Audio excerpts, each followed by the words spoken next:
So today I wanted to just kind of introduce you to Collaborate Ultra if you're not familiar, and if you are familiar, we're going to go pretty in-depth of all the different things that you can do with it. So the hope is that you'll have more tools in your toolbox to use as you teach online courses, or if you support students or faculty who teach online courses. So why should you host online meetings? I'm sure you guys can give me a whole bunch of reasons why it's beneficial. I did a little brainstorming, so here's just a few of the things that, from an instructional design standpoint, make a lot of sense. So, face-to-face class sessions, maybe not all the time in an online class, but, a blended class or a ground course that maybe can't meet because of weather or whatever, that's beneficial. Office hours is a big one, so you could meet with your students from anywhere at any time. Study sessions, group projects, students can use the space to collaborate, and also it's a tool that you can use to record some short little instructional videos for your students. And some of the highlights about Collaborate Ultra is the main thing right now that's important to know is you must use Google Chrome to be able to use all of the functionality that it offers, including the screen sharing functions. So you can use Firefox and attend the session. You can even really use your audio and video in Firefox pretty well. But if you want to share your screen, share a PowerPoint like I'm doing right now, something like that, you're going to need to use Google Chrome. It's all web-based, which is awesome, so students don't have to install anything. The only thing that there is really to install is if you're using the screen sharing function, there's a plugin that you have to install in Chrome, but you do that one time and then it works from then on out. And each course in Blackboard has a Collaborate room that can be used for any meetings that you want to host for your class. You can also have multiple sessions that you set up, and those can occur simultaneously, and they won't interfere with each other. So if you have group projects, you can make sessions for each group. And we support Collaborate Ultra here on campus. So if you have any problems, contact OU Help, and they should be able to get you back in business. I'm going to go ahead and share my desktop with you guys and show you around in Collaborate. So go to this one here. So I'm in a Blackboard course as an instructor, and all of the courses, like I said, have a room, and it can be found with this link, the online meetings with the new Blackboard Collaborate Ultra. When you go to this area, it's going to look like this. This menu is where it shows the link to the course room. So every course has a course room for impromptu meetings, but it also will show any sessions that you set up. And so I've got a sample session set up here. And this link goes to a separate meeting space than this course room area. So if I, as an instructor, want to schedule a session, and I would recommend that you do use the sessions because it allows you to give a description of what the meeting's about. It lets you give a title to that session so that if you're recording it, your recording's going to have a descriptive title. And it just helps students find what they're looking for. But as an instructor, you would see this little plus sign up in the right-hand corner where my cursor is. And you click that. And this little window is going to pop up, and you can give your session a title, whatever, maybe this is a study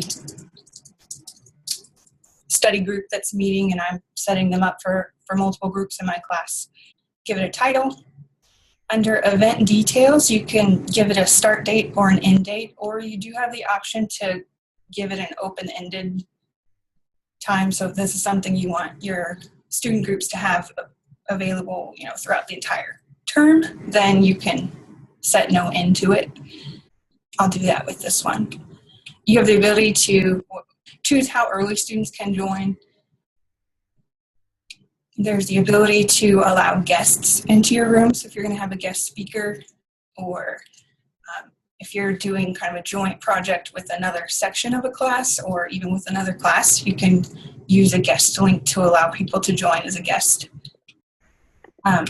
You can control how much participants can do in the session. There are 3 different roles in the Collaborate space. We've got participant, which is going to be the least rights or privileges. They can view the presentation or the presenter. If the instructor allows it, they can share their audio and their video. They might be able to participate in the chat with the class, and they might be able to draw on the whiteboard or view files, or draw on the files that are being shared, but they really can't do anything else. They don't have other privileges.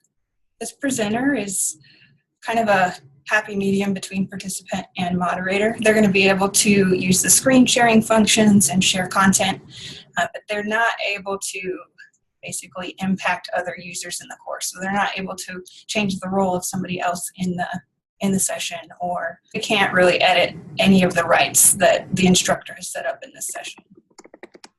And the moderator is going to basically be able to control everything. They've got full access to all of the different settings you can change.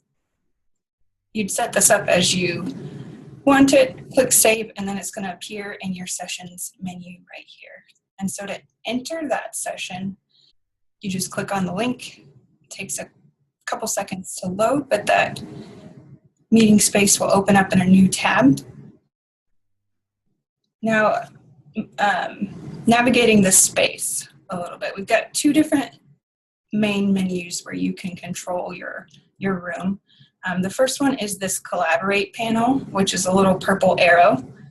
Under here, you've got your chat, and this is a space for the whole list of participants in your room. So anything you say on this window is going to go to the whole class. But as a moderator, you have the ability to also choose to just talk to other moderators. Maybe you've got a co-teacher in there, or a guest speaker who's got moderator privileges. You're going to be able to send a private message to whoever has that moderator role. Right now, there's not the ability to send a private message to a specific participant, so I can't specific message to just one person. It's going to go to a certain role. Next is the participants list, so kind of like Zoom, you have the ability to see everybody that's in the room, and you have the ability to also choose some things about them. So this is myself, so I can't really do anything, but if I go refresh this page in as a student and join that same session. So this is a view from a student, so you can see that I'm Ottawa online staff, is a moderator, and I don't have a avatar picture or anything, so it just shows up like that. Students also have this Collaborate panel. They also have the chat because I gave them permission to do that, but as a student I can only speak to the whole class. I can see the participant role, so I see the moderator and I see myself, but I don't have any options. This little bar just tells how good a connection that person has. So, and Collaborate's getting better and better. They're constantly improving it, and so it's going to be more responsive to if somebody's got a slow internet connection and they're using their webcam, it's going to turn that off so that they're not dragging everybody else's speed down. And from the instructor view here, I have the ability to change Crystal Ball's role in the course. I can make her a presenter. I'm going to go to my settings. This is where a good place to, if a student needs to set up their audio or video, or if they're having some issues with audio or video, this is where they need to go. They can set that up from here. And if they don't have a microphone, or if for some reason they're not able to use their microphone and they need to speak, they can use their phone for audio. If they click on that, it's going to give them a phone number to call with a PIN number. And so they would just call that number, put the PIN in, and it's going to let them join with their phone audio. If you guys have questions, interrupt me at any point. From the instructor view, Crystal Ball had posted a chat to everyone, so I can view her chat and respond here as well. Hey, April, you do have a question in the Zoom chat. Okay. Presenter, the question is, presenter is the guest person then. So I'll go more in detail, Annie, on guest I'll go over that more in detail. But yes, I would say that presenter would be the best role for a guest speaker because that's going to let them present content, but it's not going to give them full control over the meeting space. Additionally, under these My Settings, users can control what kind of notifications they're getting. There's a visual notification, and I think you probably saw that when I posted a chat. It's a little white box that says, something's happened. Either somebody's joined the room or somebody's posted a chat, or your session is being recorded, those types of things. And you can choose if you want audio or visual, or you can have neither. And as a moderator, because I'm in as the instructor, I can also change if I decided, I don't want my students to be able to share their audio, I can uncheck any of those settings. And then if you do experience an issue, Blackboard is trying to collect data and improve, the experience that users are having. So if you can go ahead and use this report an issue option when you experience an issue, go ahead and do that. But then if you still need additional help, please submit an OU help ticket. Okay, the other menu, the session menu, is going to give you the title. This is where you can record your session. It's as simple as clicking this, and you can see I've got a notification that tells me that it's being recorded. The chat and anything in this panel over here, the Collaborate panel, is not going to show up in your recording, just whatever's being shared in the main screen. So if I was sharing my webcam or a PowerPoint or a file, that's going to show up in the video, but nothing over here will. Other things, if I want to call in, I can get that number here as well. I can report an issue. There's a link to Collaborate Help. This is Blackboard's help website, and they've done a pretty good job of trying to amp up their help resources, and they've got screenshots, and so this is a good resource if you want to know how to do something. Additionally, from Blackboard, if you go to the resource room link under Collaborate Resources, most of these links link to Blackboard's help resources. So that way you've always got the most current information from Blackboard. As I said, they're constantly improving. And then there is this cool little video tour about the Collaborate interface. So the first time you use it, I would suggest maybe clicking on this and taking the little tour. And when they update things, they're going to give you a little notification that this has changed, here's a tour. And so that's a really nice feature to keep you informed on what's in the Collaborate space. And then when the session's over, here is the button to leave the session. So in my session menu, if I decide that I want to change something about it, you can edit your session using this session options menu. And you can delete sessions, so if you create one and then you don't end up needing it, or you can edit the settings. This takes you back to the same menu, and so then you could fix the date. Maybe I do want this to end. When you're inviting guests to a session, please use an end date, because this link that you end up sending them is good for the amount of time that the session is good. And so just a security measure, give your session an end date. It doesn't have to be just an hour. It could be a few days if you need to give them a window of time. But then you would just choose their role. I would recommend presenter. And then you click this copy button, and then you send them the link in an email, and they should be able to join. Just a note, if you're sending a guest link to students in another class, in another Blackboard section, they will have to log out of Blackboard before they use this guest link. For some reason, there's a known issue that if somebody's logged into our Blackboard system and they try to use a guest link, it's going to give them an error. But they can just log out or be logged in Firefox and use Chrome for the Collaborate, but they just can't be logged in on the same browser. And then when you're done editing, you just click Save, and it automatically updates. Any questions about sessions or guests so far? April, this is Julie. I have a question. Is this only available within a course, or is it a tool that's available just like in my toolbox because I have a Blackboard account? It is only available through a course right now, but an instructor can make multiple sessions. You know, they could send a guest link to you if they needed. Okay, so I'm thinking through my own application of this, and have been trying to use Zoom for graduation planning sessions with new students. We do have the course that they're in, so I could send them an invitation through this for a graduation planning session. Mm-hmm. We'll be able to have the video interface as well as screen sharing. Yep.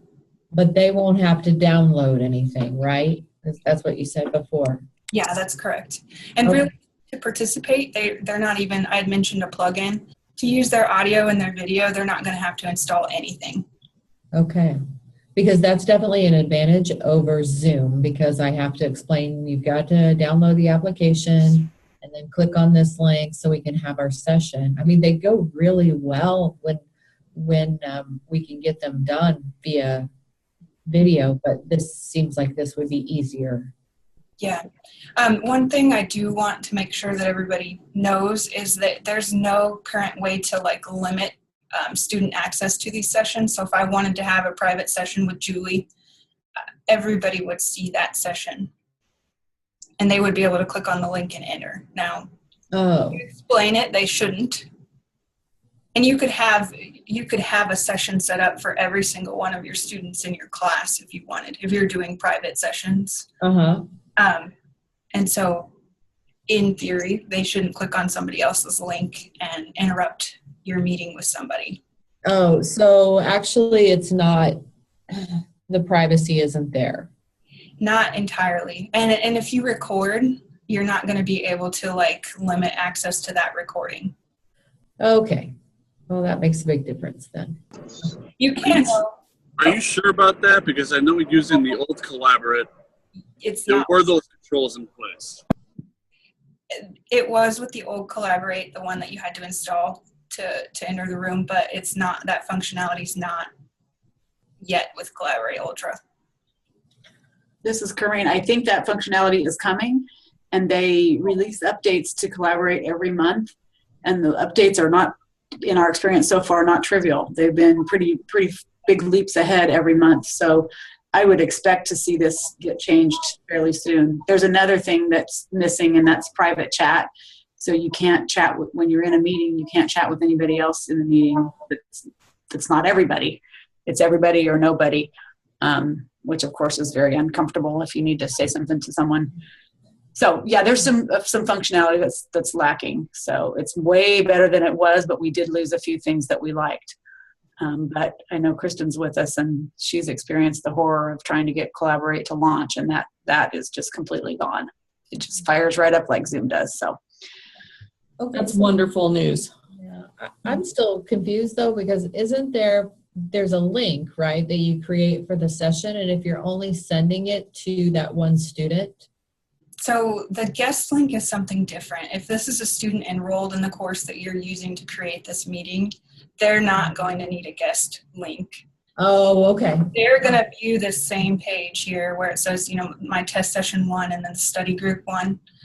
Okay. They're going to see that. And actually, if I scroll over here to my student view, it looks exactly the same. I don't know if you can see her name, but this is Crystal Ball, student Okay. class. So she clicked this link to join that same room that I was in. Okay, so I guess I was just kind of thinking that it was just a little more flexible, but this is for group sessions for students enroll in the class, so there would be some, say, tutoring opportunities to use this then. Yeah, and like I said, you can, if you explain it to the students that, you know, you're creating a session for each student, or Yeah, I would not trust that. I would not trust that for individual sessions, but I can see the applications for tutoring sessions or office hours. one other thing, Julie, you can kick students out of a session. So if I did not want Crystal Ball in here, I can remove her. Okay. So that, I guess, too, that would be helpful if somebody joins that shouldn't be there.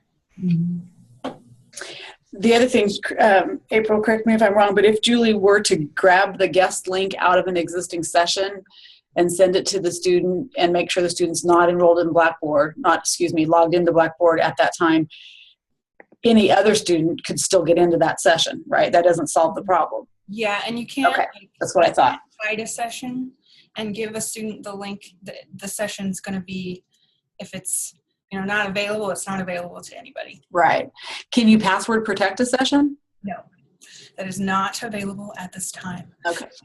According to, I was looking at some articles earlier from Blackboard, and you can't password protect a session, and you can't password protect a recording at this point in time.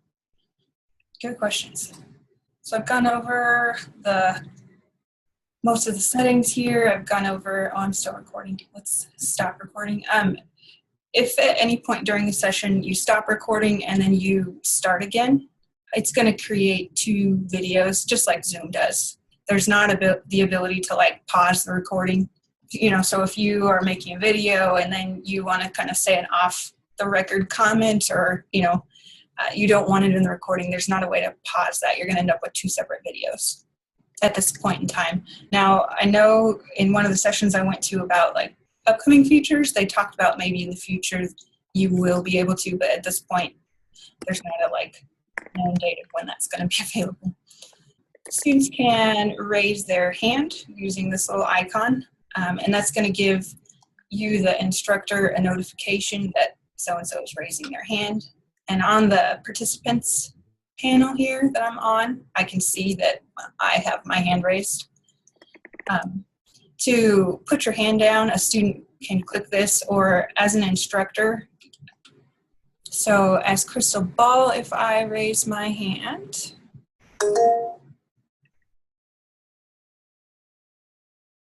so as the instructor, I see that Crystal Ball has her hand raised, so I call on her and she can ask her question, and then you can lower her hand. I showed how to record sessions. Now I'm going to show you how to access those recordings. The recording's not going to start processing until we leave this session. So to be able to start that process, I've got to leave the session. It's going to always give you this little survey. You can skip it, but like I said, Blackboard wants to collect as much data as they can to improve. So if you have a bad experience, if anything, go ahead and note that. But I'm going to skip since this wasn't a real session that I was using. It's going to take some time for that video to process, but once I leave the session, it will start processing. And to access those recordings, you're going to click on this menu from the Blackboard Collaborate Ultra screen in your course, and then select recordings.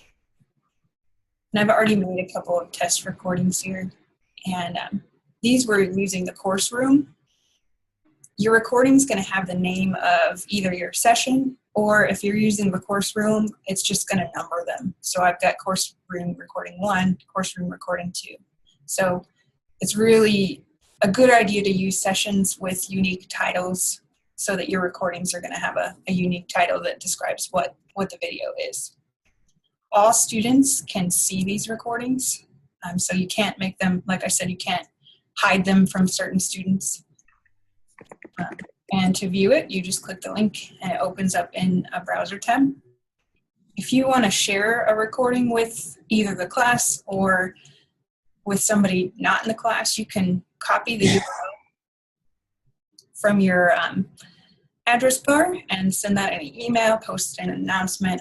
Just click the play button. It's going to play right in your browser. I didn't have any audio or video in here, I think. Let's see here, that might have been something, but in a normal session you would. Instructors have the ability to delete recordings, so you would just click the trash can little icon to delete a recording that you don't want. Students don't have that ability, so if you're having students use the room to make recordings, they're not going to be able to delete any mess ups that they have. You're going to have to delete that for them. In the session menu, let's see here. So to go back to my sessions, I just click that menu again. But in your session settings, you have the ability to choose if you want your students to be able to download the recordings. This checkbox here. If you do that, students are going to be able to download an MP4 file of the recording and they can save it to their computer or wherever they want. Any questions about accessing the recordings? Is there a Blackboard cloud where it goes to, or is there a certain amount of time limits where the, like after 30 days it'll be deleted automatically, or is it kept there indefinitely until the administrator or the instructor deletes the recording? As far as I know, it stays there until the administrator or instructor deletes it. So yeah, there's not a time limit on the recordings. Okay, let's go to the more exciting features for a presenter or a moderator. Okay, so when you're preparing to give a live class session or present, and find all the tools that you need under the share content icon. It looks like an arrow inside of a box. When you're in Chrome, you're going to be able to use all of these functions. From Firefox, you will not be able to use the share application.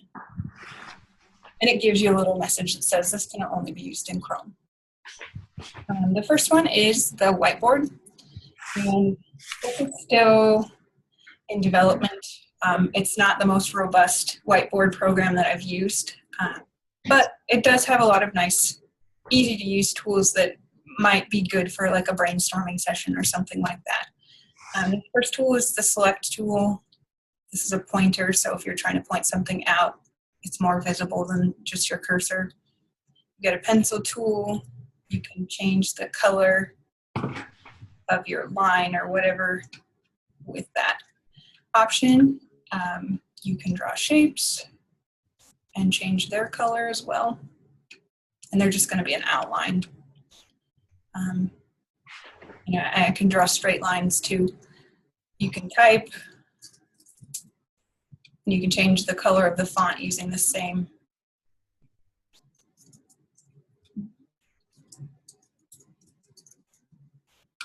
Same color button. This tool is deceiving, the clear. It looks to me like an eraser, but what it really does is clear everything. So do not click the clear button unless you really want to clear everything.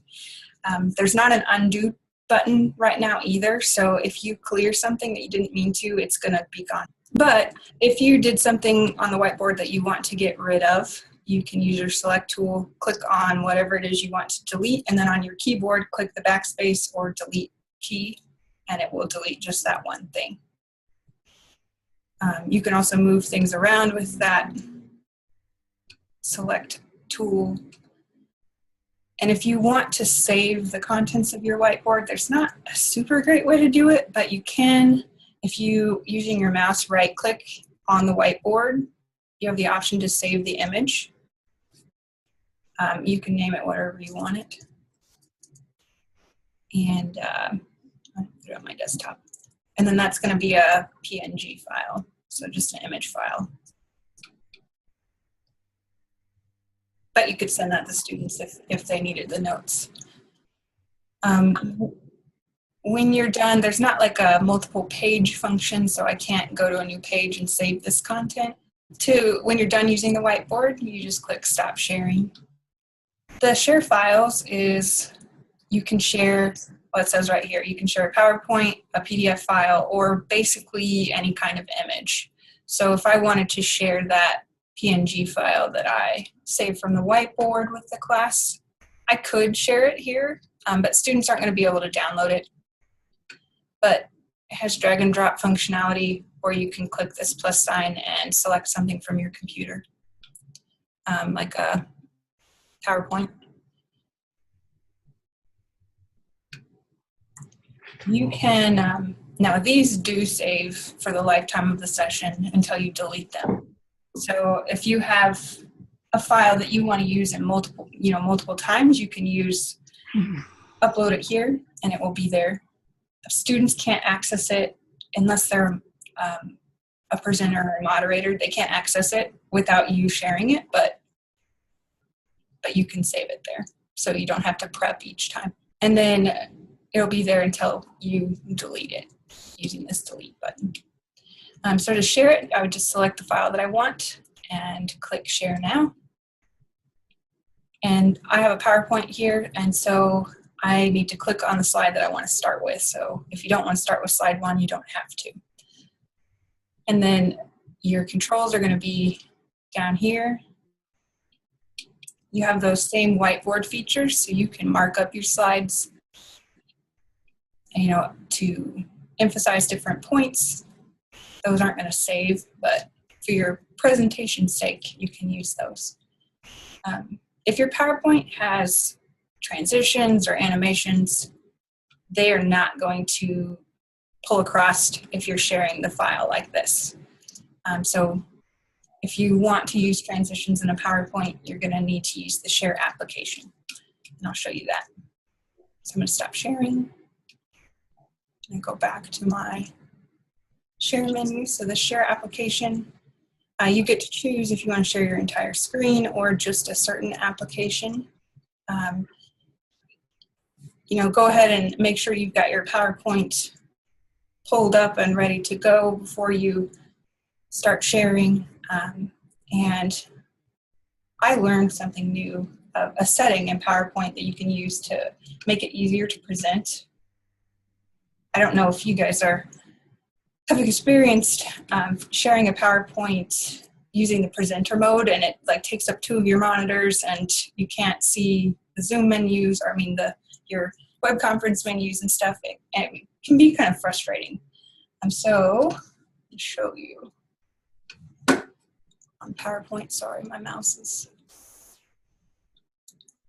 So in PowerPoint, I'm on a Mac, so this may look different in a PC, but it's under the Slideshow menu. If you go to Setup Show, under Show Type, if you click this Browse by an Individual, it's going to not open it up in 2 screens. It's going to just have 1 window.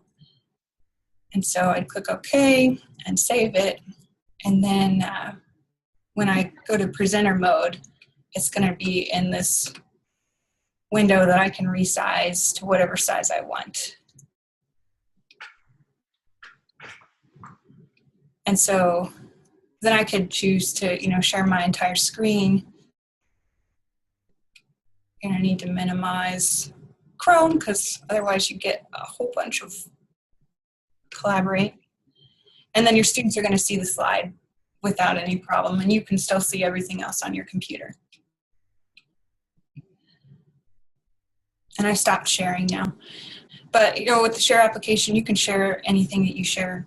Like on Zoom, you can share a website, you could share a Word doc that you're editing for the class, you could share an image, so you can share all sorts of things using that share application.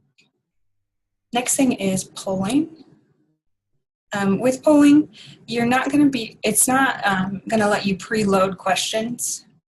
It's pretty basic as far as you're limited to these options. So multiple choice questions are yes, no. And so you would select what kind of question you would like to ask, click start, and this little polling window comes up. And there's no question in here, there's no answer descriptions in here, so you would either have to have a PowerPoint with your questions that you're wanting to give to the class, or verbally tell them. And then students would, or you can too, click on their answer, and the responses are going to be hidden from everybody except for you until you share them. And so if I go back to Crystal Ball, you can see she's got this little polling window too, so she can answer the question. If a participant clicks this X, that just minimizes this window. To open it back up, I don't know if you noticed, but next to the hand raise, there's this new menu that says View Poll. To open it up, you just click View Poll. And And then as an instructor, I can choose to show responses. And so now the whole class can see what the responses were for the question. If you have another question, you can click this clear button and ask a new question. It's going to still have that same number of answer choices that you had for the first one. But you can ask a new question, and then it looks like I need to hide my responses again, but I can ask a new question. When I'm done, you click End Polling. I do want to make sure everybody knows that like no data is saved from the polling. So you can't use this for a graded activity. It's purely informal. So, you know, a check your understanding type question, or if you're trying to get a feel for when maybe is a good time for the next live meeting, something like that, that you don't need to save the answers. That would be a good use for the polling. And any questions about polling? Okay. April, I'm not sure this is the right time, so maybe just put this on the parking list. You talked about you can't use it for a graded assignment, the polling. Mm-hmm. Were you planning on talking about attendance? I can't remember where that is on the timeline. But it is a useful thing to mention at some point whenever it fits your schedule here. I don't know when it is available, but it's not available right now. Okay. Eventually, we'll be able to take attendance in a Collaborate session, and it will connect with your Blackboard gradebook. So if you wanted to give a grade for students participating in an online meeting, then you'll be able to do that, but currently that's not available yet. So it's coming down the road. The Collaborate development roadmap is kind of interesting in the sense that they're trying to be really proactive about getting input from faculty and using that input to prioritize which features they should add. And the attendance feature is pretty high up on the wish list. So and they showed us a prototype of it at a recent meeting. So I would expect that to show up pretty soon. It's not in the January release, but it's not where? It's not in the January update. Yeah, no, not that soon. Yeah. But the way they're conceptualizing it is that you can, you'll get a little bit of a dashboard to see who joined at what point and how long they stayed. And I'm not sure if there's other data points or if they're adding those later, but it will show you that kind of information as far as like whether they were interacting with the screen or not and that kind of thing. So that's been a long-awaited piece that's been missing from using this tool, as we don't know who was there and what they were doing while they were there. So I'm looking forward to seeing how they implement that. They were talking about, they're researching the best way to measure student engagement and like what types of data points would be useful for doing that. So I don't know what data that you'll be able to look at, but it's exciting. Okay, and the last one is breakout groups.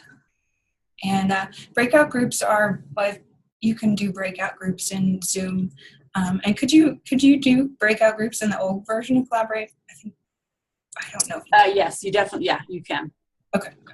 As far as I know, there's no limit to how many breakout groups you have, other than the number of participants in your session. A Blackboard Collaborate session can host up to 100 participants at this point in time.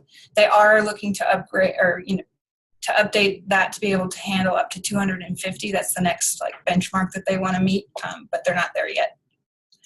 But most classes in Ottawa University aren't going to be 100 yet, unless it's a big joint session between multiple classes. So I only have 2 participants in my room right now, so I can only have 2 different groups. But if you have more students, then you can have more groups. You have the ability, if you have more than 2 people in here, you can do a random assignment where Blackboard Collaborate will just randomly assign your students to groups, or you can do a custom assignment, which is what I'm forced to do with just 2 students or 2 participants, where you have to actually choose which group they go in. Okay, so I've got Crystal Ball in one group and I'm in group 2, and there's nobody in the main room. You can let students switch groups. You check that students are going to be able to go into whatever group they want at any point in time. So I guess a use case that I could see for that is if you're doing kind of a jigsaw type activity where one group's working on a specific topic and another group's working on another topic and you need them to share information. And you could use that feature to allow them to share what they learned about whatever their topic is. And then you just click start. If you are recording your session, that recording is going to stop as soon as you start breakout groups. You can't record what's going on in each group. As a moderator, I've got a little bit different view than a student. This little door icon with an arrow means join room, and so if I want to move rooms, I would just click on that. So if I want to join Crystal Ball in group 1, click that and it takes me there. In each room, there is a chat that is just with that group. So that group can have a private chat amongst them. They can't privately chat with each other like individuals, but they can chat with their group. Or they can still send a message to everyone. So if they have a question for the whole class, maybe, when are we switching groups, or how long do we have, that kind of thing, then they can send a message to everyone, or they can send a message to just the moderators, which will likely be the instructor. And as a moderator, I can the group that I'm in and the other 2 groups here. So as a student, I'm in Firefox, so you can see I can't share an application, but all students are given that privilege in the breakout groups. They can share a whiteboard, they can share files, they can do polling amongst themselves, and they can't do anything with breakout groups. And then I can also, if I want to move somebody manually to a different group, can click on the little menu moderator controls and select move to another group, and then I can, move her to group 2, and then click update. I can also go back to the main room, and this might be useful if you need to privately chat with a student. You could move them back to the main room. Hopefully nobody else should be in there, and then you can talk to them privately using your audio or video.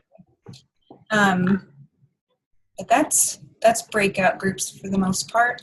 When you're ready to stop breakout groups, you click this End Breakout Groups button, and it's going to take everybody back to the main session. All right. April, since it seems like it might be tricky for you to get to your Zoom chat, are you able to see the note from Annie, or do you want me to read it to you? I'm on the wrong window to see it. Just a second. Okay.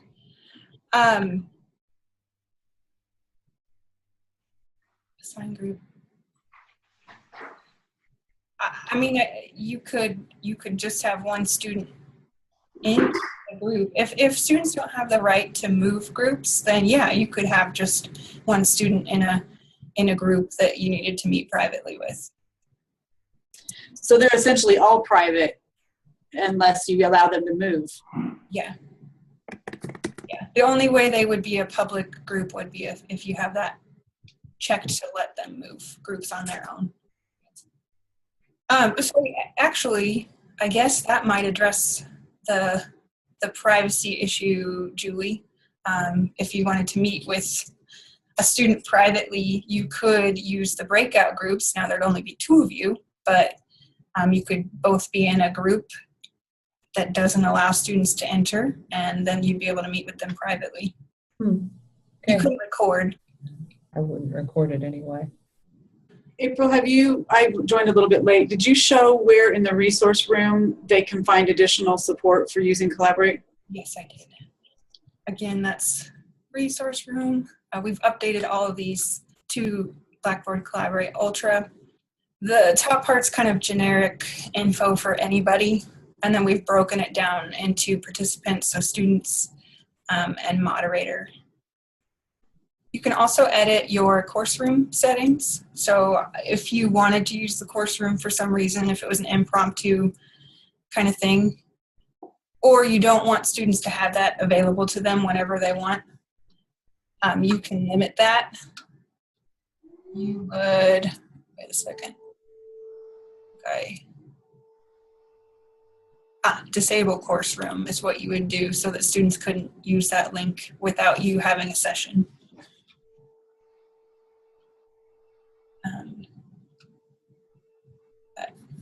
Any other questions? Thank you all for attending. I will be posting this recording in our YouTube account, and I'll send you all the link. You can share that to any other instructors or faculty that you'd like to. Thank you, April. Yep. Thank you. And if you have questions, you can email me. But if it's a technical problem, please submit an OU help ticket. Thanks, April. You're welcome. All right. Well, have a great afternoon and Merry Christmas, everyone.